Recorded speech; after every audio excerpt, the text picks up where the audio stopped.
Managing diabetes, we've got 3 cornerstone: exercises, medication. So irregardless to some belief that you can treat diabetes, it's a lifelong condition whereby you have to keep on your medication for the rest of your life. So if you're on insulin, you have to keep taking your insulin as recommended by a doctor or a pharmacist. If you're on medication, you have to keep taking your medication unless the doctor changes you to take insulin, then you have to take your medication as prescribed. Then the third aspect is diet, which most of the foods that we eat, carbohydrates, they're broken down into sugar. So examples of foods that contain carbohydrate, it's our sadza, whether it's white or brown or it's black in color, it does have carbohydrate. Bread, whether white or brown, rice, whether white or brown, the pasta, potatoes, sweet potatoes, butternut, pumpkin. Those are some of the foods that contain sugars. So when now we're talking about diabetes, when we're now saying a person should not eat sugars, there are certain foods that when a person eats, they are quickly converted into sugar or turned into glucose in your body compared to other foods that take quite a while for them to be broken down into sugar. So now we're looking at foods that causes a gentle rise in your blood sugar levels compared to the others. So the first thing about diabetic diet is we want to limit the amount of refined carbohydrates and simple sugars as they cause a sudden rise in our blood glucose levels. So taking out your sugar, whether brown or white. Your honey also contains sugars. Your cordials also cause your sugars to go up or uncontrolled. Then preferably having your food that have got fiber in it, so your brown bread compared to the white. Not saying that they have got different amount of carbohydrate, they still have the same amount of carbohydrate, but the other one has got fiber, which helps to slow down the entry of sugar in your bloodstream compared to the other. So we would prefer or recommend that you eat food that has got fiber for that regard. In addition, also fiber helps you with bowel movement, so that also another plus of including food that has got fiber in your diet. For a diabetic patient, you're supposed to have a plate divided into 3 parts. The first quarter should contain carbohydrates, the other quarter protein, then half the plate should be vegetables. So I'm not going to explain on the carbohydrates portion. A diabetic patient should have carbohydrates the size of his or her closed fist. Then examples of the carbohydrates which we recommend for a diabetic patient are sadza, that is roller meal, or we just have maize being grinded, then you cook, no refining. Then you should have rapoko, sadza regio, sadza remunga, sorghum, that is mafunde, and it's also supposed not to have any refined meal. Why we discourage refined meals is that they are easy to digest and they increase the blood sugar levels very fast because they don't contain enough roughage. So we encourage diet with a lot of roughage so that the digestion will be slow and they don't increase the blood sugars very fast. Then in the event that you don't like sadza, you can have brown rice. We recommend brown rice. Why? Because it is full of roughage and that also slows the digestion. Right. Then you can also have a bit of sweet potatoes, magogoya. You can also have even boiled potatoes, but you should take into consideration that those potatoes, they contain a lot of starch. So if you eat a lot of potatoes, your blood sugar levels will rise. So you eat potatoes boiled which can fit into your open palm boiled potatoes. Depending on the weight of the patient, you can also eat sweet potato, which is the size of your closed fist, or which can fit into your open palm. You can also eat butternut or a pumpkin. A butternut is a vegetable, but it has got a lot of carbohydrate, so a butternut is on the carbohydrate column. The pumpkin should be the size of your open palm, like this. That's the size of the pumpkin paste which you are supposed to have on the starch column. Let's say you wake up before 7 a.m. and you want to take some porridge, be it mielie meal, small grains like sorghum porridge, or the recommended cereals before your main breakfast. The quantity remains very important. Usually the people know the teacup that have got the saucer, the ones that we use to, the English teacups. So that one. So then you have to measure your porridge in there. That's equivalent to a serving that you can have. So that teacup is equivalent to 2 slices of bread. So if then you want to have your porridge and your bread, then you can split it into half a cup of porridge and a slice of bread. If you want to have porridge instead, then a cup of porridge will be fine. So you can add anything to your porridge. You can add milk, you can add peanut butter, you can add butter into it, but limiting sugar, added sugar in there. The cereals would recommend anything that's not instant cereal. So your instant cereal have got added sugar in them. So for diabetes would recommend, if they want to have cereals, your bran flakes, because they've got added fiber in them, the wheat bix, your oats, it's still the same cup.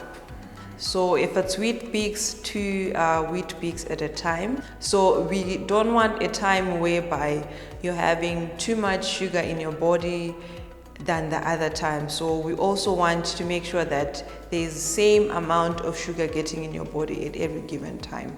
So that's why we discourage you bulking up your breakfast and your lunch. So if you're having your breakfast, let's say you're having porridge, you have your cup of porridge, and then later on you want to have your bread and tea, you have your 2 slices of bread and your tea. As long as you're not adding sugar, I'm not going to restrict, we're not going to talk about how many cups of teas you can have, as long as it doesn't have sugar. Or the honey, because some say it's natural, it still has got sugar. We would rather add more milk to your tea, low-fat milk, and less sugar. So with time, you'd actually figure out that you can actually take your tea or your coffee without sugar. I actually take my tea or coffee without sugar, and I actually enjoy it.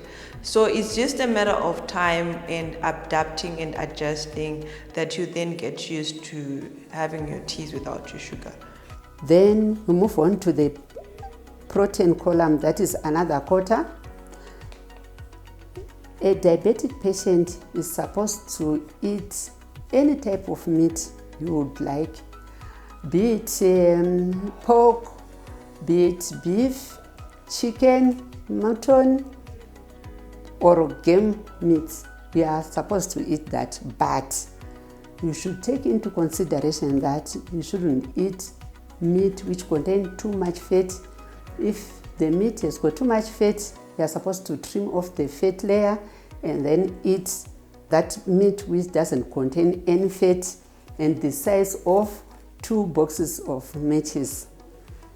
Or you can have 1 piece which is the size of your pointing finger thickness and should fit in your palm. You draw this piece like this and thickness will be your pointing finger.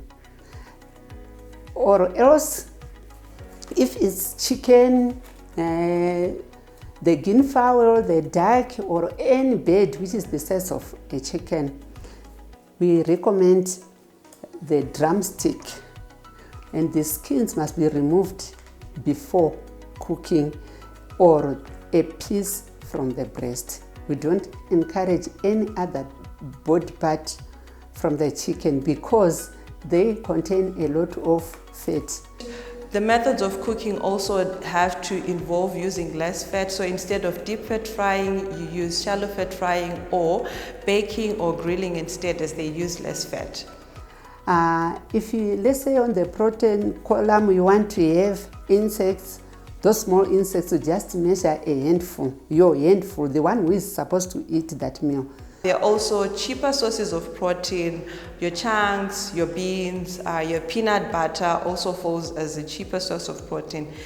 That could also be a meat alternative. So where available, you eat meat. Where not available, you can also have your meat alternatives. On protein also, we don't encourage processed meats. For example, ham, polony, Vienna sausages.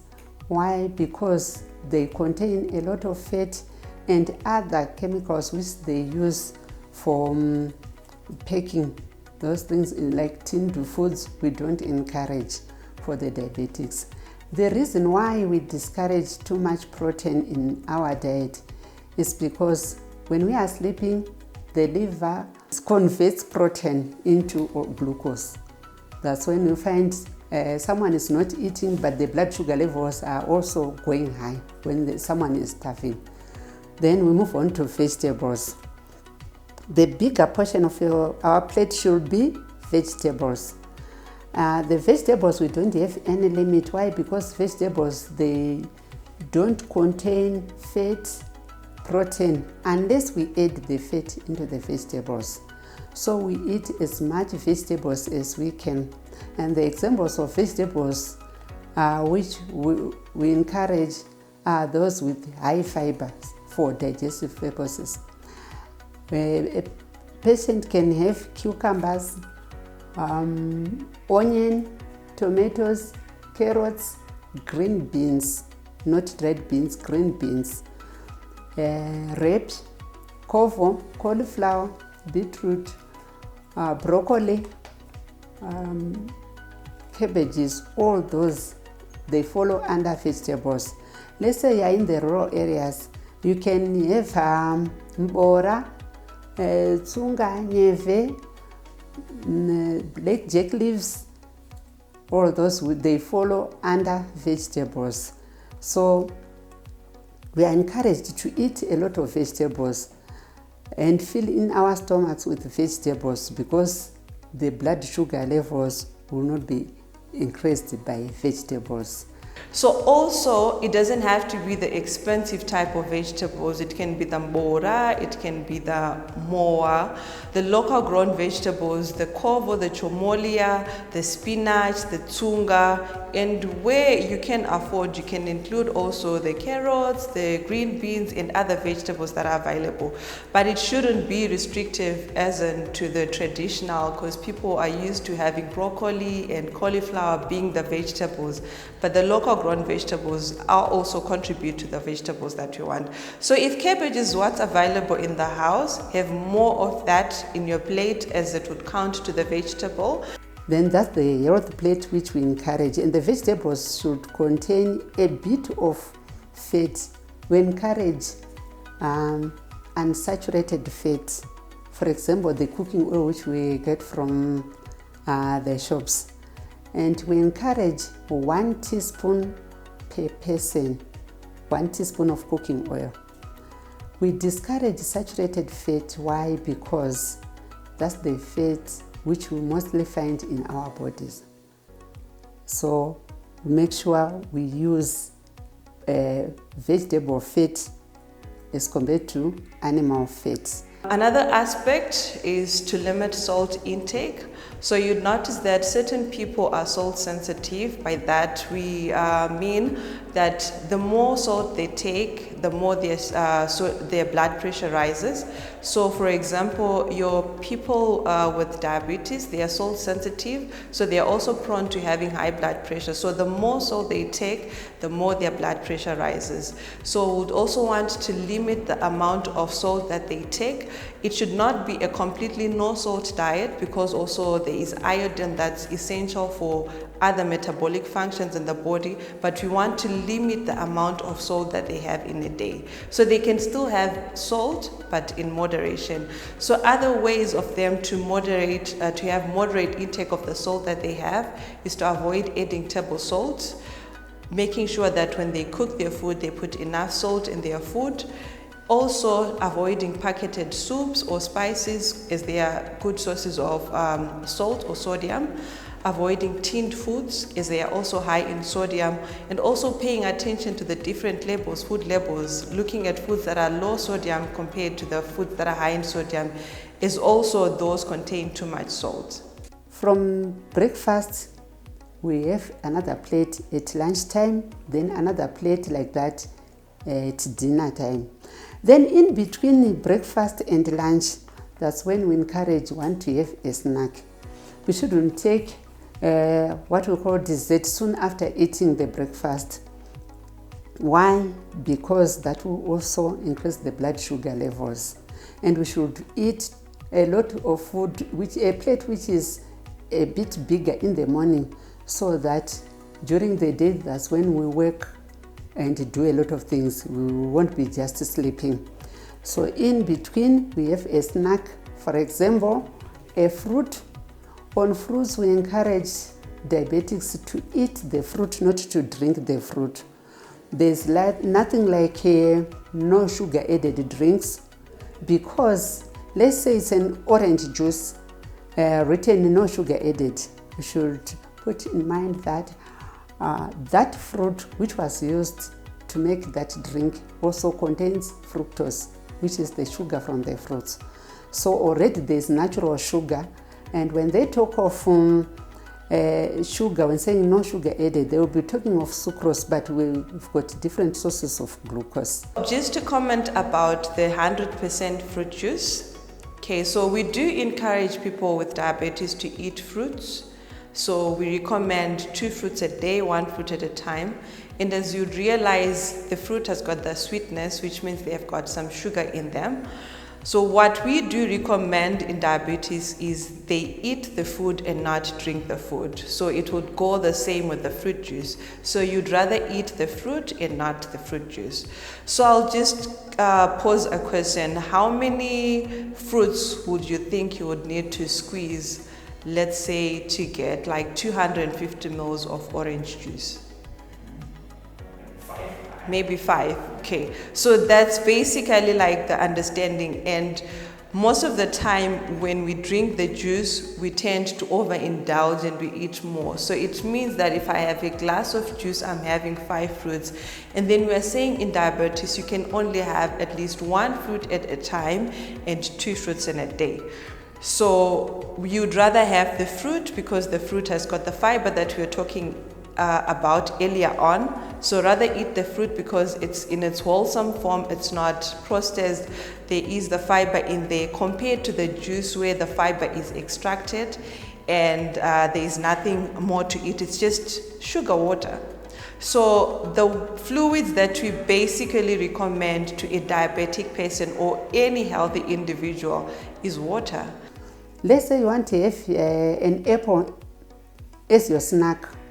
That apple should be the size of your palm, should fit in your palm. Let's say we are going to have an orange, mango, grapes, just 1 bunch which can fit into your open palm. For your bigger fruits, half a cup of or 125 ml cup is equivalent to 1 fruit. So you can just cut your bigger size fruit like your pawpaw, your watermelon into half and measure half a cup that's equivalent to 1 fruit. It just have to be 2 fruits, whatever that's available. If it's mango season and it's mango that's available, it can be mangoes. If it's watermelon season and it's watermelon available, then that's available. If you've got banana trees at home and banana is what's available, it can be bananas. If you're able to get an apple and a banana in a day and it counts to 2, then whatever that's available, whatever that you can afford to buy. So then you'd notice that with different seasons, there are certain fruits that are cheaper as we get in winter, your oranges, they flood the market and they become more cheaper. So maybe people are going to be have more access to the oranges. So that's what's available. That's what we'd recommend to eat. But they just have to pay attention. A fruit that size of a tennis ball, and 1 fruit at a time, 2 fruits at a day. Let's say you're going to have a maize cob as your snack. You should hold your cob like this. Then what you are holding, that's what you are going to have as a snack. If you want to have maputi, roasted nuts, you also measure a handful. That's enough for that time. You can also have a cup of mayo home brewed, but without sugar. You just measure a teacup as your snack. And it's not a must that a diabetic patient should have a snack. You can only have a snack when you are feeling hungry. If you are not feeling hungry, you can just omit the snack and move on to the lunch plate. The dinner plate and lunch will be the same as the breakfast plate, but the difference will be the contents in that plate. You should change the protein, what you use as starch and protein regularly, so that you feel like eating rather than repeating the same foods every time. But the plate should have carbohydrate, protein, and vegetable. Toni Muller, a managing director of a very successful company in Harare, has been diabetic for past 31 years and is doing just fine. No complications like eye or foot problems, and has mastered the art of living normal with diabetes. In the morning when I get up, I check my sugar, that's number one. What time is this? This is 6 o'clock in the morning. Then I take my insulin. Then sometimes, because I like vegetables, so I eat the cucumber, have a warm cup of water with a bit of lemon inside for immune system build up. And then the next thing I eat is about 8 o'clock. When my wife arrives, she brings my salad and I have a salad for breakfast. When I feel my sugar is a bit low, I'll have an apple. Because after so many years, you can feel exactly what your sugar is doing.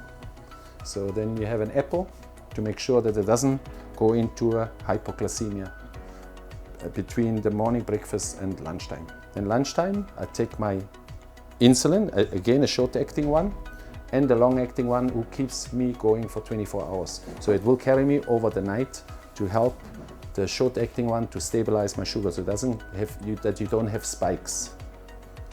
And then I have lunch, vegetables. You can have also a little bit of chicken, a little bit of fish, a little bit of chicken, a little bit of fish. I prefer vegetables because they're really easy on yourself.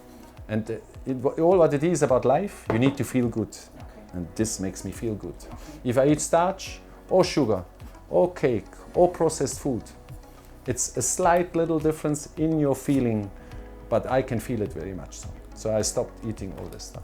After lunch, I carry on working, do my things, and sometimes about by 3, 4 o'clock, I have an either an orange or an apple, just to keep it level. Because this hasn't got many calories, so it will not put your sugar extremely high. So the possibilities depends how my activities are. The sugar can drop. So an apple or an orange will put it back to a level, an acceptable level for you to be functional again. Charlene, a young girl from Seke, was diagnosed with type 1 diabetes at 10, and although she theoretically knows her recommended eating habits, but for children and teenagers, parental and caregiver support is very important for fulfillment of the practical aspect. Managing it good, but just finding difficult on food. What about food? Yeah, it's difficult to ningombojera kujama big portions and you are now taking small portions. Small portions. Yeah, we are very aware that as youngsters, they are in love with their food.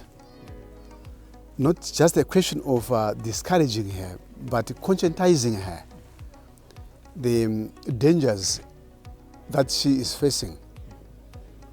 All right, we suffer from the same ailment. You are diabetic too? I'm diabetic, I'm hypertensive. Okay, okay. Yeah. So it will be of no use just to ignore her challenge, her health challenge. Strong support from family, and more importantly, if available, the partner usually brings tremendous results to people living with diabetes. And if you say take one mango, then they say I want 5 mangoes, how do you do it? No, but you have to take one. You can't take 2. It's like, you know what he always says. I love this millies. I love millies, so I want to have 3. Then I'll give you half. You'll be angry, but later on, hey, you're boring, but I'll be helping him. Always, you're boring, but I'll be helping him. Over the years, it's been a lot of trial and error. It's been a question of trying different eating regimens, different things. One of the things that we learned very early on was processed food and starch were a big no-no in his diet. So we've maintained that. We don't really buy bread, other carbohydrates as well, pasta, rice. Very, very, very rarely. Once in a while, yes, he would like a meal with a little bit of rice or a little bit of pasta or something like that. But it really is few and far between. It's not a daily thing. So even in my pantry, you won't find these things, and starchy vegetables like potatoes, and we don't buy them on a regular basis. So I said to you that we eat more or less generally the same. And if you look at my lunch, and if you looked at his, you can see that the vegetables that he has are the vegetables that I eat. The only difference is that I have a little bit of protein, and that really is the difference. You can see there's no starch, so I try to eat as much as possible the same way. It's a manageable disease, but the most important thing, eat healthy. No processed food, as little as possible sugar, as little as possible starches, and vegetables. Vegetables, they do the trick and they look after yourself. They really, when you eat vegetables, it's easy to control. If you start eating bread, 2 slices, I believe it's allowed, but it also pushes your sugar up, yeah. And I try to avoid it because, like I say, sugar goes up, depression starts. Sugar goes down, depression starts. If you can keep it at a certain level, life is perfect.